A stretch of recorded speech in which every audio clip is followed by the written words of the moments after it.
La invasión militar de Rusia a Ucrania se ha concentrado en las últimas horas en el bombardeo a las ciudades, luego que el viernes generara alarma tras el ataque al edificio administrativo de la central nuclear de Zaporilla, la más grande de Europa. Vamos a analizar este complejo escenario. Para eso estamos con Alberto Rojas, director del Observatorio de Asuntos Internacionales de la Universidad Finisterra. Alberto, ¿cómo estás? Muy buenos días. Hola, muy buenos días. ¿Qué tal? Gracias por acompañarnos. Y de hecho, con estos antecedentes, entiendo que a las 11 de la mañana, hora chilena, comienza la tercera ronda de conversaciones de las delegaciones rusa y ucraniana. Y quiero quedarme un segundo en ese punto. Son conversaciones sin un intermediario, lo cual marca también la diferencia con respecto a lo que podría ser una mesa de diálogo en el contexto de compromisos que al parecer por uno y otro lado no se cumplen. Y esas son las acusaciones cruzadas. Efectivamente, hoy tenemos la tercera ronda de negociaciones entre ambas delegaciones. Las expectativas son más bien pobres, a la baja, tomando en cuenta los resultados de las dos primeras, sobre todo después de la segunda, dado que en ella fue que se acordaron los corredores humanitarios de este fin de semana, que vimos que finalmente no se pusieron en práctica. Rusia continuó atacando blancos civiles, y claramente eso afecta de manera significativa la credibilidad que pueda tener la delegación rusa para efectos de negociar acuerdos o de algún modo llegar a algún punto común en este contexto. Todavía se ve muy lejos lo que para todos es lo más importante, que es lograr un cese el fuego, más allá de los corredores humanitarios, un cese el fuego que permita detener la agresión, detener los conflictos que se están librando en diferentes partes de Ucrania y abrir paso a una negociación diplomática más formal. Eso lamentablemente aún se ve lejano.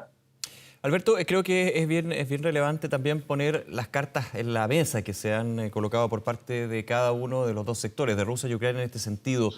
Hagamos un resumen de eso. ¿Qué es lo que pide Rusia? ¿Qué es lo que pide Ucrania para llegar, lo que se ve muy lejano desgraciadamente, que es al cese de este conflicto?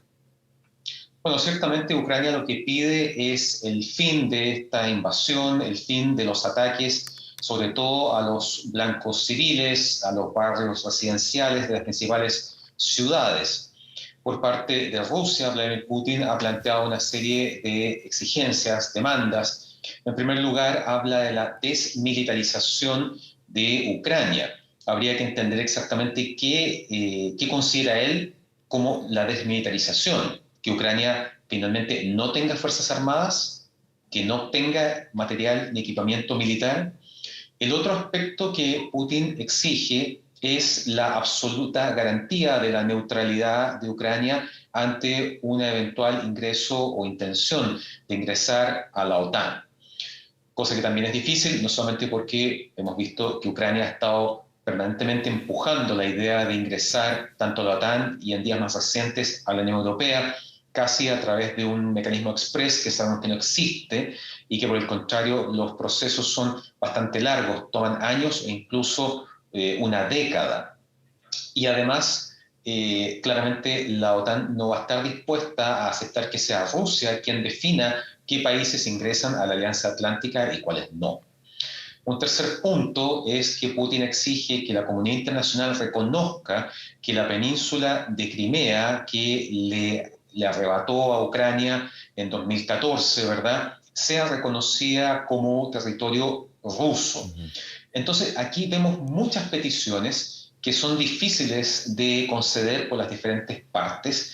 Está claro que por parte de Rusia la idea de detener esta ofensiva aún parece estar lejos. Putin ha dicho que esto no se va a detener hasta que se cumplan los objetivos que se ha planteado, que son parte de lo que acabamos de señalar. El punto es si son todas las exigencias, son todos los objetivos y sobre todo cuánto tiempo le va a tomar a Rusia teóricamente alcanzar estos objetivos, pero sobre todo qué va a pasar después de los alcances. ¿Va a retroceder? ¿Va a replegar sus fuerzas militares?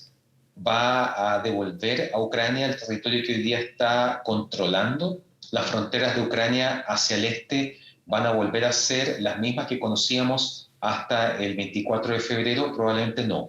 Entonces, en ese aspecto, está muy difícil lograr puntos en común entre las fuerzas en combate y sobre todo tener confianza en lo que Rusia pudiese no digamos prometer, pero al menos a lo que se podría eventualmente comprometer.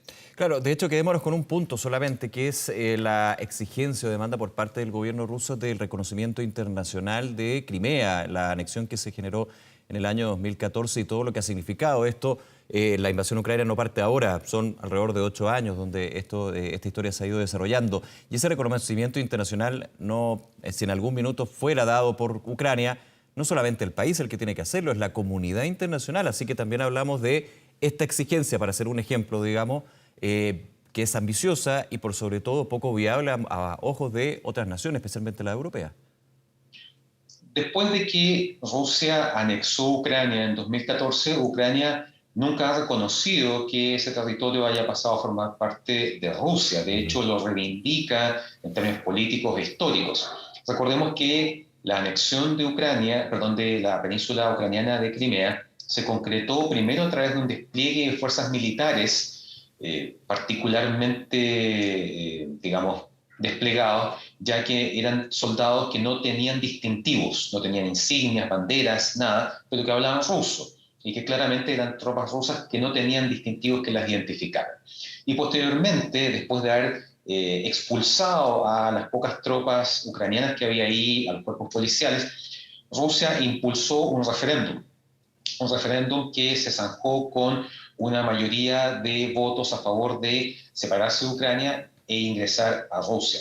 El punto es que ese referéndum, que por supuesto buscaba darle algún tipo de legitimidad a este proceso, que fue básicamente una invasión y una anexión de facto, nunca ha sido reconocido ni por Ucrania, ni por Estados Unidos, ni por la Unión Europea, ni por Naciones Unidas, ni prácticamente ningún actor dentro de la comunidad internacional, salvo puntos clave, ¿no es cierto?, como el caso de China, que sabemos que es un importante aliado de Rusia. Entonces, ese aspecto y otros están sobre la mesa y son muy difíciles de resolver o tomaría mucho tiempo llegar a alguna clase de consenso. Lo que está claro es que Ucrania no está dispuesta, a pesar del fuerte castigo militar que ha recibido desde el 24 de febrero hasta ahora, de sentarse a transar estos aspectos. Está pidiendo otro tipo de cosas, como por ejemplo un cese al fuego y la posibilidad real de poder evacuar a civiles de Sí. las zonas de combate.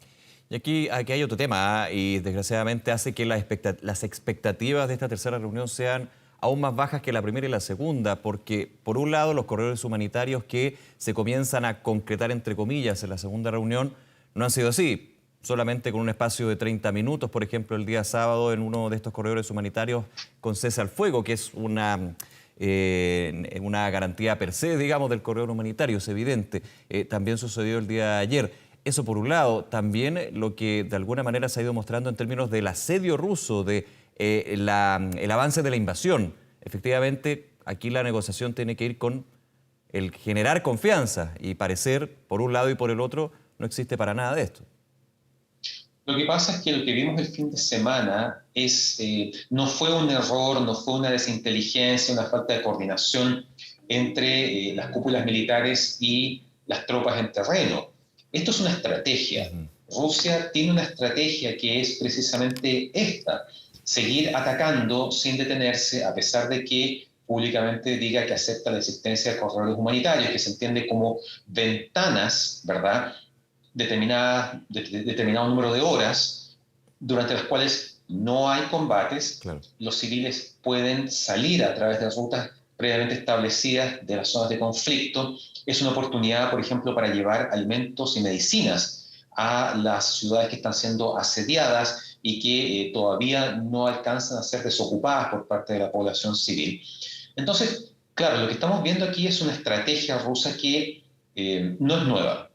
Se ha mencionado mucho y se ha recordado mucho lo que fue el desempeño ruso en Siria a partir de 2015, cuando Rusia envió tropas a Siria para combatir al Estado Islámico, que terminaron, la verdad, apoyando al gobierno de Bashar al-Assad y permitiéndole quedarse en el poder y reconquistar muchos territorios. Esta estrategia de atacar las ciudades de manera implacable, asediar a la población civil, incluso cuando va escapando, es parte de una estrategia. Esto es algo que está organizado y además está documentado. El punto es que ahora no lo estamos viendo en Siria, lo estamos viendo en Ucrania. Ahora, y esta estrategia que digamos, está en el libro de Rusia en este sentido. ¿Cuánto puede durar? Es una pregunta más bien retórica en términos de cuánto podría extenderse o cambiar de alguna manera, considerando justamente esto, lo que tú dices, Alberto, que es una medida que se ha aplicado en otras ocasiones y en otras circunstancias. Todas las situaciones son distintas, digamos, pero finalmente quizás lo que los une es esta estrategia que se ha llevado con respecto a estos puntos en particular. Es difícil poder definir un plazo. No sabemos exactamente cuándo Rusia va a considerar que ciertos objetivos ya están logrados y eso teóricamente ameritaría bajar la intensidad de la fuerza militar. Lo que sí es cierto es que lo que estamos viendo, sí, es el ataque de fuerzas militares rusas a diferentes ciudades de Ucrania, sobre todo en la zona, por ejemplo, de Mariupol, que tiene costas hacia el mar de Azov, etcétera, hacia el norte, el cerco constante a Kiev. Pero lo que estamos viendo realmente más allá de acciones militares es una estrategia destinada a vaciar de población ucraniana ciertas zonas del país. Claro. Estamos hablando de ataques que buscan desplazar probablemente de manera definitiva a población ucraniana de ciertos territorios. Por eso cuando yo te comentaba que cuando este conflicto entre en una etapa de negociación, de resolución, probablemente las fronteras de Ucrania no van a ser las mismas que habíamos conocido hasta antes del inicio del conflicto.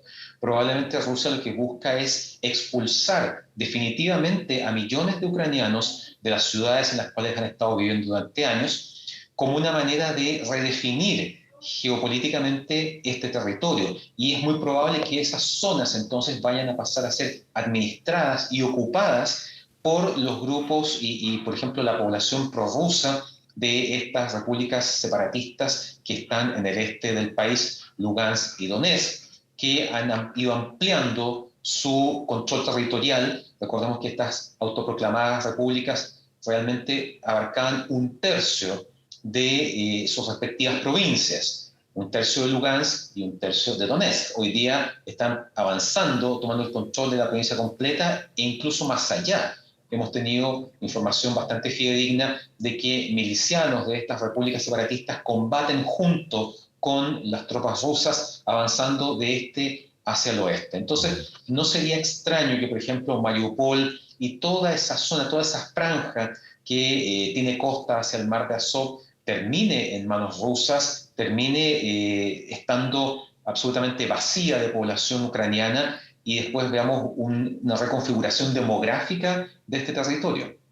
Claro, ayer, por ejemplo, se escuchaba con mucha fuerza desde las autoridades ucranianas la llegada de esta invasión rusa a Odesa, que también tiene un punto bien estratégico en términos de una ciudad portuaria como es. Ese es un tema que evidentemente está dentro del análisis.